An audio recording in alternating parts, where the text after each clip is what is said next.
selamat sore teman-teman semua. Terima kasih telah hadir dalam Koteka Zoom meeting pada sore hari ini. Perkenalkan, saya Oni Jamhari yang akan memoderatori sesi sore hari ini. Bagi beberapa teman yang belum tahu tentang Koteka, nanti akan kami informasikan apa itu Koteka. Tapi sebelumnya, saya mengucapkan terima kasih atas kesediaan teman-teman semua yang telah hadir pada sore hari ini. Tema kali ini adalah berhubungan dengan bagaimana bentuk berwisata di new normal. Dan pada sore hari ini kita kedatangan tamu dan narasumber yang luar biasa. Saya ingin menyapa narasumber pertama kami pada sore hari ini. Yang pertama adalah Ibu Duta Besar Wening Esti Probo. Beliau adalah Duta Besar luar biasa dan berkuasa penuh Republik Indonesia di Hongaria pada tahun 2014-2018. Selamat sore, Ibu Wening. Selamat sore semuanya teman-teman dari Koteka. Terima kasih banget ya atas waktunya dan kesediaan Ibu untuk menjadi narasumber kami pada sore hari ini. Yang kedua adalah Mbak Muslifa Aseani atau biasa dipanggil Mbak Nani. Mbak Nani ini adalah Kompassioner dan salah satu pengurus Koteka. Dan saat ini Mbak Nani juga terlibat aktif atau penggiat sebenarnya pariwisata di Lombok. Beliau adalah sukses di Lombok. Nanti kita bisa berdiskusi juga bagaimana keadaan Lombok saat ini. Baik, kita akan mulai saja untuk diskusi pada sore hari ini. Jika nanti teman-teman ingin berdiskusi atau bertanya pertanyaan, teman-teman bisa bertanya langsung. Nanti di sebelah kanan itu ada raise hand. Anda bisa menggunakan raise hand. Silahkan diklik. Kemudian nanti saya akan memberikan kesempatan untuk penanya menanyakan langsung kepada Ibu Duta Besar Wening dan juga Mbak Nani. Kemudian jika tidak mau langsung face-nya kelihatan, bisa juga di chat box itu ada di sebelah kanan. Anda bisa mengirimkan atau menanyakan langsung, nanti akan saya bacakan. Baik, selamat sore sekali lagi. Terima kasih dan diskusi sore hari ini Koteka Zooming Meeting, dan ini adalah yang pertama sebenarnya untuk Zooming Meeting kita. Akan kita mulai. Saya akan menanyakan beberapa pertanyaan kepada Ibu Duta Besar Wening. Yang pertama, Ibu Duta Besar Wening, boleh tahu mungkin kesibukan Ibu saat ini sedang apa, Ibu? Lagi sibuk apa, Bu? Atau di Jakarta ini lagi sibuk apa, Bu, saat ini? Ya. Selamat sore, Mas Oni Jamhari. Saya senang sekali bergabung dengan acara Zooming sore ini dengan komunitas Traveler Kompasiana ya, atau di tingkat Koteka. Selamat sore ibu-ibu, bapak-bapak sekalian, mas-mas, mbak-mbak. Saya juga terima kasih kepada adik saya, Gaganawati Stegman, yang telah memperkenalkan saya dengan komunitas Koteka, dan akhirnya sore ini saya bergabung dalam pertemuan Zoom meeting ini. Saya akhir-akhir ini sudah 4 bulan mengikuti anjuran pemerintah untuk stay at home. Jadi banyak kegiatan saya tetap berada di rumah kecuali untuk hal-hal yang penting saja. Tapi banyak juga undangan-undangan untuk mengikuti Zoom seperti ini. Jadi itu yang kami lakukan. Sementara saya sendiri, karena anak putra saya tinggal di Bali, saya tinggal di Jakarta, kita sudah 4 bulan juga tidak berjumpa. Asal semua sehat, hati tetap senang, kegiatan ada saja yang dilakukan. Terima kasih banyak. Terima kasih Ibu Duta Besar Wening. Jadi walaupun work from home, hampir mungkin tidak hanya Ibu Duta Besar Wening, tetapi juga teman-teman saat ini juga mungkin kebanyakan masih work from home, tapi kita semua ya tetap sehat dan juga tetap positif dalam menjalankan kegiatan-kegiatan kita. Ibu Duta Besar Wening, saat ini tema kita adalah bentuk berwisata normal, Ibu. Selama ini kalau Ibu amati selama kita udah melewati nih sebenarnya masa COVID dan sekarang dari new normal. Menurut Ibu bentuk seperti apa, Bu? Kira-kira berwisata new normal itu seperti apa, Bu? Akhir tahun lalu kita nggak pernah bayangkan ya akan suasana akan menjadi seperti ini. Karena akhir tahun lalu itu saya dan putra saya sudah booking tiket untuk perjalanan ke Eropa bulan Mei, sudah Lebaran, right away itu sudah Lebaran. Kita nggak pernah bayangkan bahwa akan terjadi begini, dan kita saat ini boleh dikatakan memasuki babak baru kehidupan, a new lifestyle terutama untuk traveling ya. Sebagaimana diketahui sejak merebaknya COVID-19 di kota Wuhan sampai sekarang memang belum ada vaksin atau apa yang ditemukan, dan COVID-19 ini sudah merambah ke berbagai negara di dunia termasuk Indonesia, dan saya juga ikut prihatin kalau melihat perkembangannya, kurvanya belum menurun meskipun Presiden Jokowi sudah menyerukan bahwa kita harus siap dengan hidup bersama virus corona. Saya teman-teman semua mungkin juga paham bahwa pecahnya pandemi telah memporak-porandakan kehidupan masyarakat, seluruh sendi-sendi ekonomi maupun budaya, pariwisata, terutama pariwisata juga terkena dampaknya, dan sampai sekarang banyak batasan-batasan para pelancong untuk bepergian, dan kiranya untuk saat ini dalam menghadapi new lifestyle bukan saja diperlukan pelaku industri pariwisata, tapi juga keterlibatan pemerintah dalam membangkitkan kembali industri pariwisata seperti travel dan perhotelan dan industri hiburan lainnya, kuliner termasuk juga. Mungkin kalau dari segi pemerintahan bisa dilakukan dengan memberikan keringanan pajak kepada pelaku-pelaku pariwisata. Sementara kalau pengusaha hotel atau traveler atau pengusaha penerbangan ataupun transportasi untuk para pelancong, kemungkinan bisa diadakan kerjasama dalam melakukan dalam menghadapi pandemi ini, agar melakukan seperti memberikan badge ID untuk para pelancong yang tanpa harus disentuh. Jadi satu pelancong diberi satu badge yang berisi ID, nomor paspor atau identifikasi visa atau penerbangannya atau kemana, dan ada alat pemindai yang mengurangi sama sekali sentuhan-sentuhan ataupun karena kita menghadapi virus yang penularannya secara mungkin seperti itu.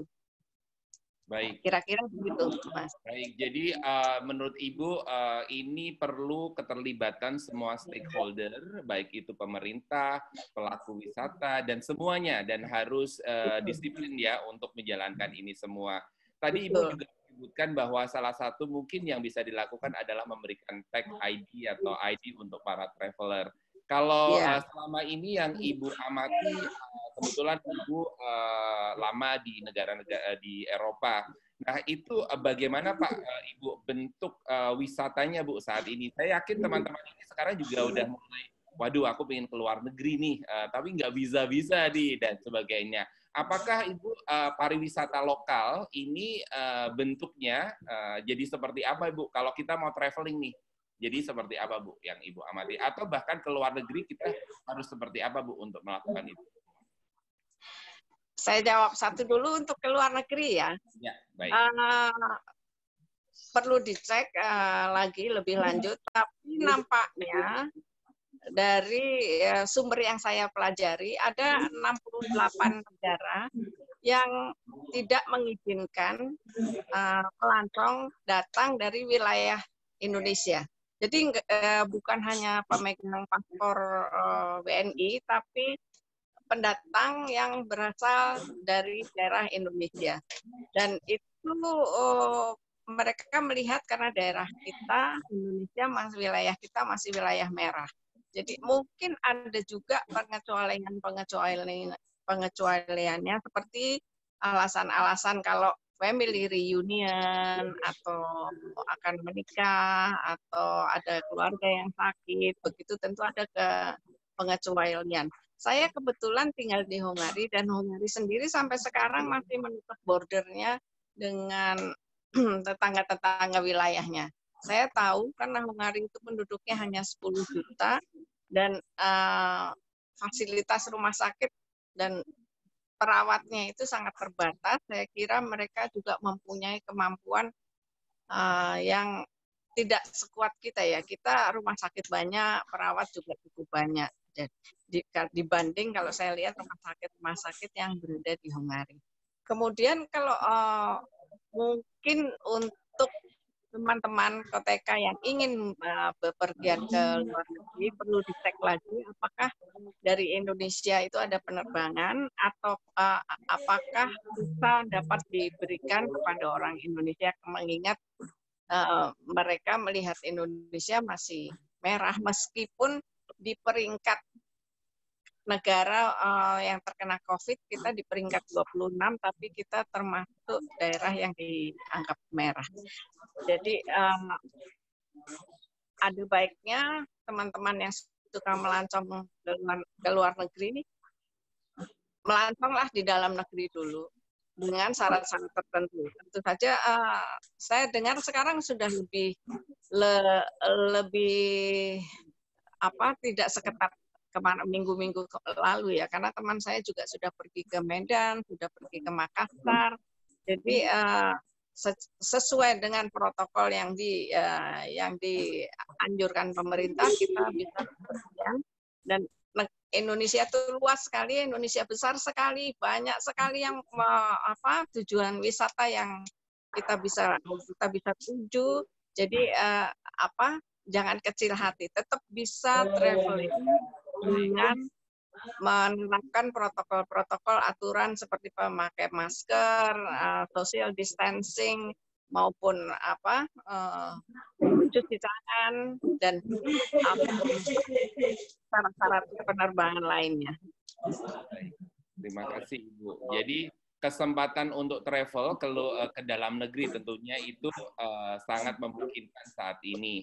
Dan Indonesia itu luas sekali dan kita tadi Ibu Duta Besar Wanita sudah menyebutkan bahwa itu adalah hal yang positif. Jadi kita bisa melakukan traveling saat ini.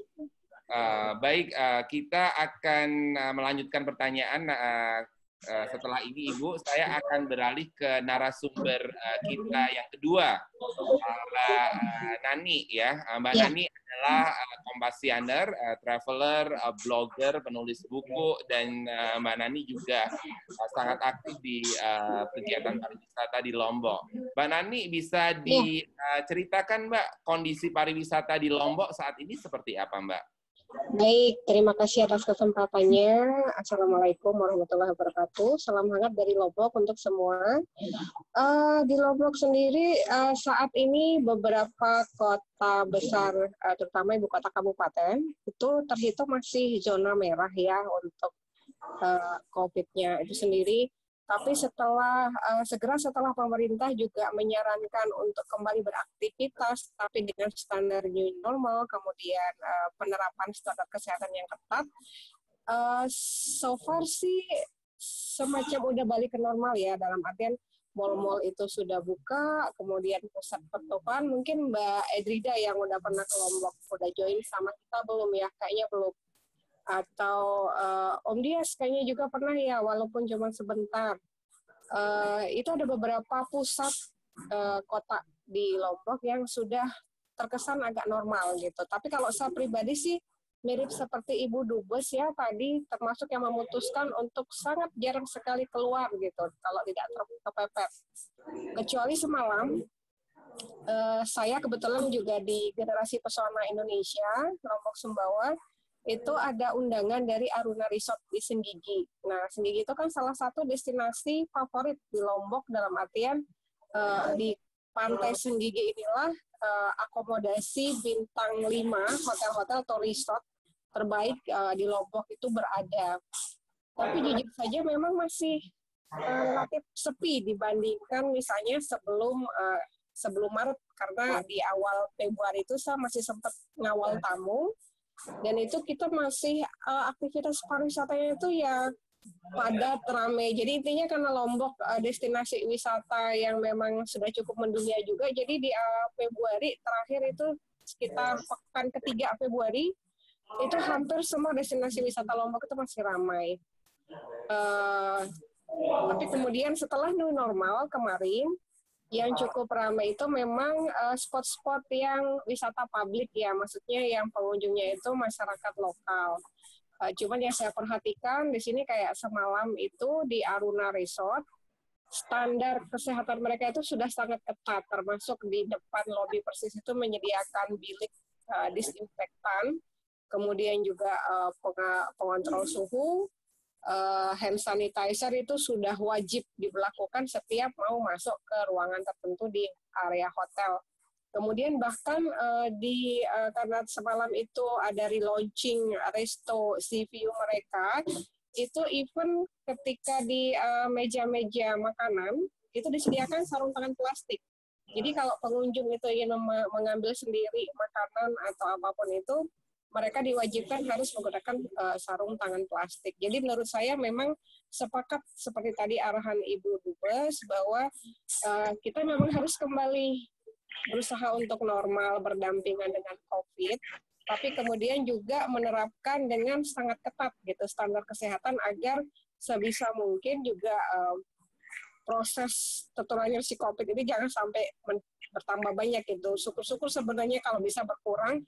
Karena kalau di Lombok sendiri kan pulau dalam artian banyak destinasi wisatanya itu sangat masih alami, termasuk di tempat saya ini di madrasah itu kami sebagian sudah mulai luring, karena dengan pertimbangan bahwa di madrasah sini itu kondisinya masih alami, oksigen masih banyak, dan kita juga sangat membatasi diri untuk berinteraksi dengan orang luar, jadi insya Allah meskipun sebagian besar ada yang memutuskan untuk luring, tapi dengan standar kesehatan yang ketat, tidak sampai menambah kasus baru COVID.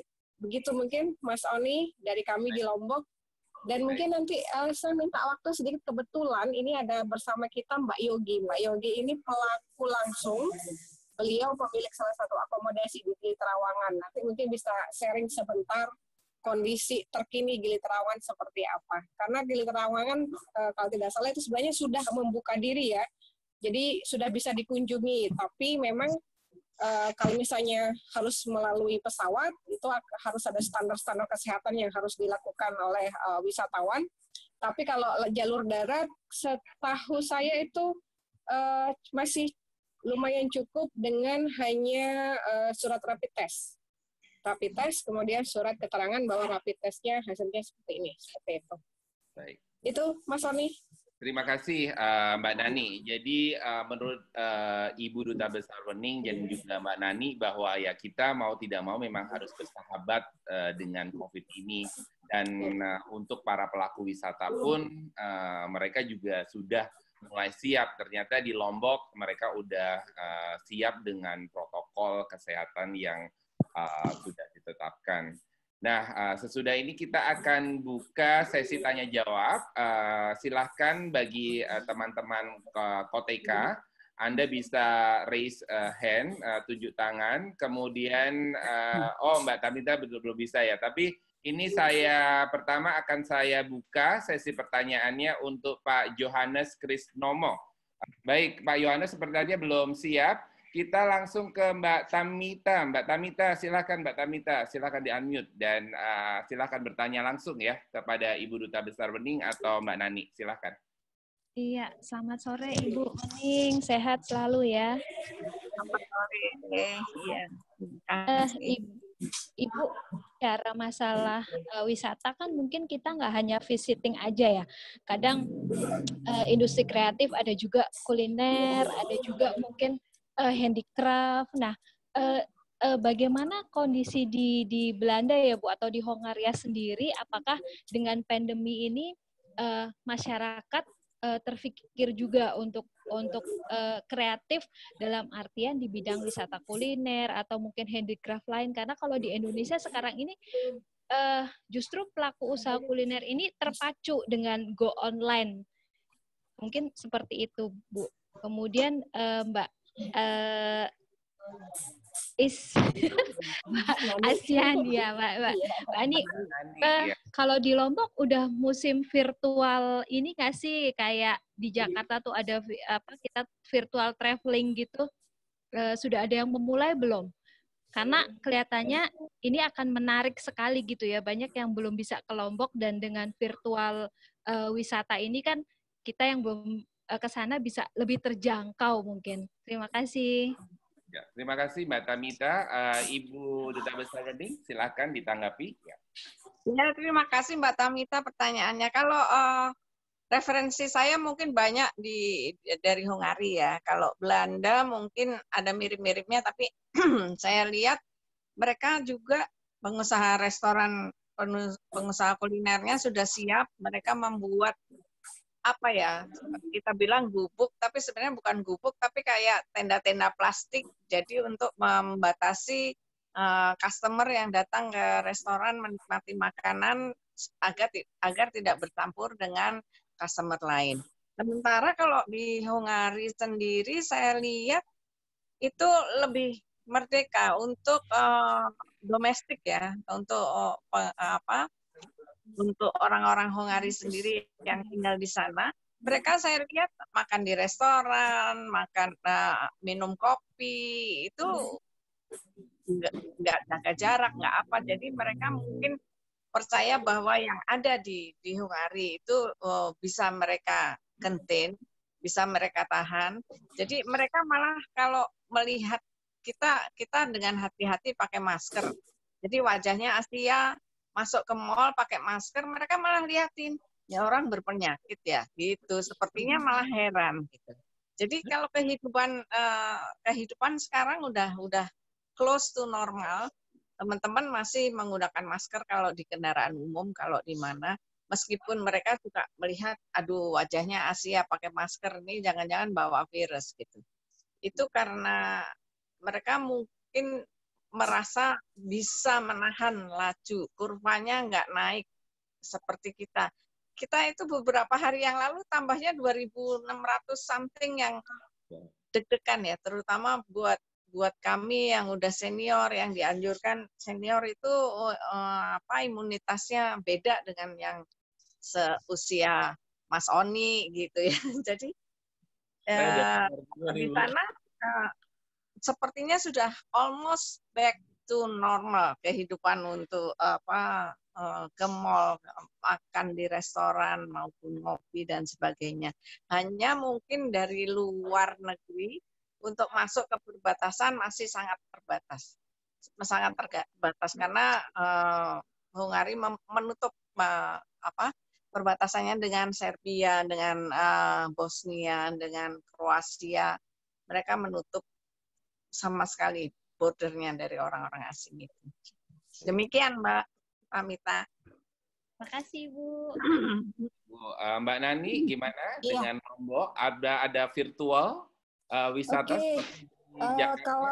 Kalau tidak salah segera setelah Lebaran ya, kemarin sempat ada beberapa travel itu biasanya yang promosi dan mereka aktivitas online-nya itu kencangnya di Instagram. Sudah ada yang membuka virtual. Atau mungkin jangan kita Kotek Asiana nih buka buat teman-teman kaum Asiana. Nah, Mbak Tamita langsung jadi klien pertama ya. Boleh Mbak Gana nih, Mas Oni sama Om Dias ya kita buka virtual trip. Atau mungkin langsung ke tempatnya Mbak Yogi di Gili Trawangan, gimana tuh? Mantap. Boleh. Nanti kita say hi gitu ya di kaum Asiana. Kita saling berkabar kalau misalnya virtual trip, nah itu Om Dias langsung nggak jadi serius. Cuma nanti kita buat opsi ya. Mungkin kalau di Lombok kan sekarang yang masih jadi topik hangat itu kawasan KEK Mandalika yang mau jadi sirkuit MotoGP. Nah itu kita ini udahlah kena COVID, Padahal sirkuit MotoGP juga udah jadi apa ya, bahan obrolan yang begitulah gitu, karena itu skala dunia, tapi di lapangan begitulah yang terjadi gitu. Jadi belum kelihatannya gimana-gimana juga di Mandalika, meskipun kalau dibanding ketika misalnya Mbak Edrida datang ke Lombok, halo Mbak Ed, itu kayak ke Mandalika masih nggak ada apa-apanya, tapi sekarang sudah jauh lebih sangat baik gitu. Dan kalau saya pribadi, saya masih merasa positif bahwa MotoGP ya mungkin bisa hadir di Lombok gitu. Gitu ya Mbak Tami. Kita usahakan virtual trip ya. Iya. Itu Mungkin Mas Ani, terima kasih. Benar, ini para pengurus Koteka ini ada usulan nih trip ke Lombok. Jadi Mbak Tami kayaknya yang daftar pertama nih nanti. Iya, semangat banget. Iya, baik, kita buka lagi pertanyaan. Oh, Mbak Ed baru saja gabung dan langsung bertanya. Silakan Mbak Edrida. Wah, ini baru saja Mbak Edrida adalah anggota Koteka dan aktif dalam bidang kesenian ya. Silakan Mbak Ed. Ya.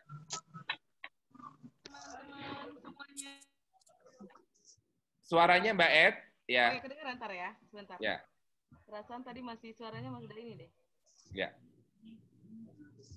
Oh ya, sedikit lagi ya suaranya. Udah ada kedengaran, ya. Halo Mbak Muslifah, makasih sudah presentasi ya. Baru bisa bergabung. Saya nanyanya begini saja sih. Kan sebenarnya banyak sekali kota-kota yang luar biasa, menarik, indah, ragam budaya Indonesia. Salah satunya kan Lombok ya. Lombok kan sudah di-brand sebagai salah satu destinasi halal. Dan memang banyak sekali yang bisa kita lihat di situ. Namun, apa yang dilakukan oleh anak-anak muda Lombok dan juga para penggiat literasi di sana ya, dan juga para penggiat travel-travel lokal untuk tetap memiliki ciri khas daripada Lombok itu. Karena kemarin baru saja ada diskusi Zoom dengan staf ahli daripada Gubernur Lombok yang mengatakan mereka sedang mencari inovasi-inovasi terbaru untuk pariwisata di masa pandemi. Terima kasih. Terima kasih, Mbak Ed. Silakan Mbak Nani menanggapi. Baik, terima kasih Mbak Ed. Wah, literasi terus ya. Keren Mbak Ed. Alhamdulillah ini kebetulan saya sengaja banget nih masuk di madrasah ini. Kenapa? Karena waktu itu ada cari penulis Mbak Ed di madrasah. Dan di sini siswanya itu siswa sanawiyah, setara sekolah menengah pertama, dan aliyah, tapi mirip seperti pondok modern Gontor. Cuman pemilik dari madrasah ini sangat-sangat cinta literasi. Jadi bisa dilihat di belakang, saya jadi pustakawan di sini dengan ribuan buku. Itu saya setiap hari ketemu dengan buku. Dan itulah juga yang saya bawa ke setiap kisah traveling saya. Bagaimana setiap saya nge-trip, saya selalu bawa buku Mbak Ed. Minimal, ya kan kayak kita ketemu sama Mbak Ed dulu kan, kita ngobrolnya nggak jauh-jauh, ngobrolin buku lagi, ketemu buku lagi gitu. Jadi bagi saya itu salah satu cara untuk nge-trip, tapi juga berliterasi gitu. Dan alhamdulillah di Lombok sih, di Genpi, saya sedikit mengupas Genpi, itu generasi volunteer pariwisata. Baru aja kemarin dipinang oleh Ibu Wagub NTB. Insya Allah, semoga nanti ke depan, baik melalui Kota Kasyana, baik melalui Kompasiana, akan banyak traveler-traveler yang juga pencinta buku gitu. Jadi, apalagi di sini ada Mbak Gana ini, Master of Writer ya kan, itu sangat inspiratif. Terus ada Mbak Ed juga, ada Om Dias yang rajin banget tulis artikel di Kompasiana kan. Jadi memang di Lombok masih jauh perjalanan, tapi insya Allah karena sekarang sudah ada Koteka, ada Kompasiana, jalan untuk menuju literasi sambil berwisata juga akan benar-benar terbuka lebar. Mungkin begitu Mbak Ed. Terima kasih Mbak Nani. Oh ya, saya juga ingin menyebutkan nih, di sini ada Pak Hasan Asari, beliau dari Kementerian Luar Negeri. Beliau ini juga terima kasih Pak Hasan. aktif dan salah satu bukunya Traveler. Terima kasih dari depan saya Pak Hasan menemani hari-hari saya. Bukunya adalah Pernah Singgah dan saya mengundang beliau dan alhamdulillah. Dan kita nanti akan juga mengundang beliau mungkin untuk sharing ya buku traveling beliau ya. Pak Hasan, selamat sore. Apa kabar, Pak? Selamat sore Pak Oni, terima kasih Pak Oni, senang sekali bisa bergabung dengan teman-teman semua, dengan Bu Dubes Wenung juga Bu. Waktu Ibu di Budapest, kami di Wina Bu, sampai tahun 2016, tapi tidak sempat ketemu. Mohon maaf ini sambil jogging, jadi nggak pakai kamera nih Pak Oni.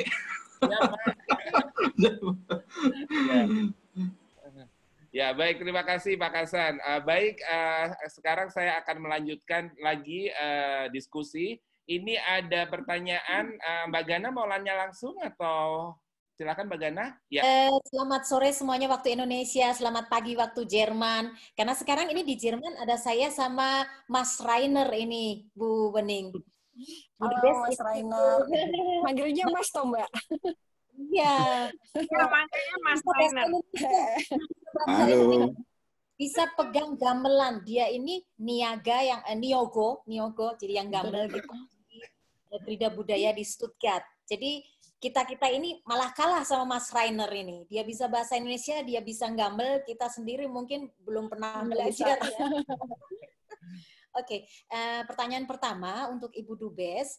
Kalau saya di Jerman ini kan juga masih karantina. Kalau untuk ke kota besar itu masih takut banget ya, karena orang-orang itu nggak pakai masker. Jadi orang pakai masker hanya di dalam ruangan ketika dia belanja, ketika dia ke restoran, ketika dia di kafe. Tapi di mana-mana seperti tidak ada corona. Corona sudah pulang kampung. Jadi saya tuh kalau ke kota besar takutnya mana jaraknya itu kan dempet-dempet gitu ya. Banyak banget kayak kemarin kita ke Konstanz, terus ke Mannheim, itu orangnya kan jutaan ya dibandingkan dengan saya yang di hutan di Saitingen Oberfläche. Kemudian kami ini lebih senang ke tempat-tempat yang alami yang nggak banyak orang, bahkan tidak ada orang, hanya kami saja, seperti hutan, ladang, kemudian apalagi ya sawah gitu ya. Nah, saya ingin tahu apakah di Hungaria itu juga seperti itu, Ibu Dubes ya. Kemudian apakah wisata alami seperti itu bisa kita usung ke Indonesia? Karena kan di tempat kita kan alaminya juga bagus ya, banyak sawah, banyak ladang, banyak hutan, tapi nggak ada yang ke sana karena orang semua pengennya ke tempat-tempat yang ramai begitu. Kemudian pertanyaan kedua untuk Mbak Nani tadi kan sudah bilang untuk yang restoran yang harus pakai sarung tangan ya. Kalau di kita itu buffet itu nggak boleh ada karena takutnya ada yang batuk, ada yang bersin gitu ya, itu nanti campur-campur terus tangannya juga tercampur. Makanya kita tidak ada buffet dan setiap tamu itu harus mendaftarkan datanya. Namanya siapa, rumahnya di mana, telepon di mana. Jadi kalau ada yang terkena terinfeksi COVID, itu nanti langsung diberitahu dan dia atau mereka itu yang jadi tamu pada hari yang sama dengan pasien itu harus dikarantina selama 14 hari meskipun dia tidak sakit. Jadi itu sudah dari pemerintah sudah begitu. Nah, apakah di Lombok yang katanya sudah biasa aja, kayak nggak ada corona, semua udah rame, gini-gini, itu apakah juga sudah ada sistem seperti itu? Terima kasih. Terima kasih Mbak Gana. Baik, Ibu Duta Besar, silakan menanggapi. Iya, senang lihat wajahnya Jenggana karena terakhir kita jumpa di Budapest dan ketika ke Indonesia kita nggak sempat ketemu. Sudah berapa tahun ya kita nggak tenang. Dan salam juga untuk Mas Rainer. Saya masih ingat mengundang makan Mas Rainer di pinggir danau. Terima kasih ya, enak itu. Mas Rainer ya. Saya kira kalau udah saya ceritakan tadi kalau di Hungaria orang-orang ya seperti itu, seperti di Jerman ya. Kesana kemari biasa saja, pergi makan ke restoran biasa, hanya kalau masuk mall memang masih pakai masker dan lain-lain, standar protokol COVID dan saya lihat, saya ngiri juga melihat teman-teman yang di Eropa kok bisa celebrating ulang tahun, makan rame-rame di restoran, nggak jaga jarak, foto deket-deketan begitu. Itu yang kita belum bisa lakukan di Indonesia. Tetapi karena Indonesia itu besar sekali dan tujuan wisata itu banyak sekali, kiranya kita tidak akan kehabisan tujuan-tujuan wisata. Bisa naik gunung yang belum pernah dilakukan, bisa juga ke remote area.